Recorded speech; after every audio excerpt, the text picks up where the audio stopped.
কেন বারবার বিধ্বস্ত হয় প্রশিক্ষণ বিমান?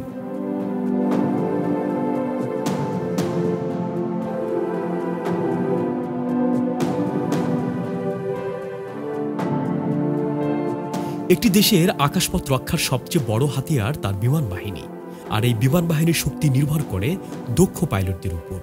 কিন্তু জানেন কি, পাইলটদের তৈরি করতে ব্যবহৃত প্রশিক্ষণ বিমানগুলোই সবচেয়ে বেশি দুর্ঘটনার শিকার হন। কেন এমন হয়? চলুন আজকে জানি সেই অজানা সত্যটা। প্রথম কারণ, প্রশিক্ষণ। একেবারে নতুন পাইলটরা শেখার জন্যই এসব বিমান চালান। হঠাৎ কোনো ভুল সিদ্ধান্ত বা দেরিতে প্রতিক্রিয়া দুর্ঘটনার বড় কারণ হয়ে দাঁড়ায়।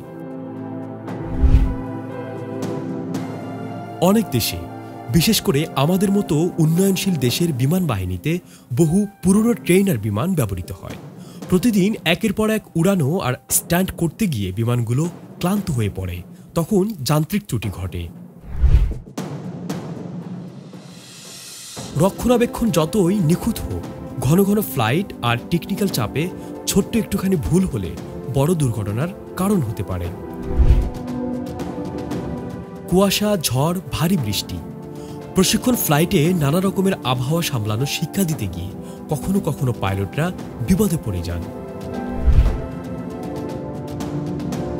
প্রশিক্ষণে কেবল সোজা উড়ানো নয়, নানা বিপজ্জনক ম্যানুভার শিখতে হয়। এক ইঞ্জিন বন্ধ করে উড়ানো, হঠাৎ ল্যান্ডিং, মক যুদ্ধ, এসবেই দুর্ঘটনার আশঙ্কা অনেক বেড়ে যায়।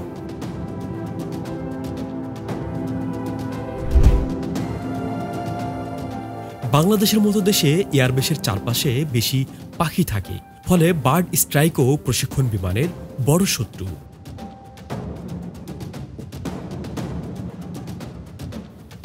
অসংখ্য দুর্ঘটনা আর ঝুঁকির মাঝেও প্রশিক্ষণ থামে না, কারণ এভাবেই গড়ে ওঠে আমাদের আকাশরক্ষী বাহিনী।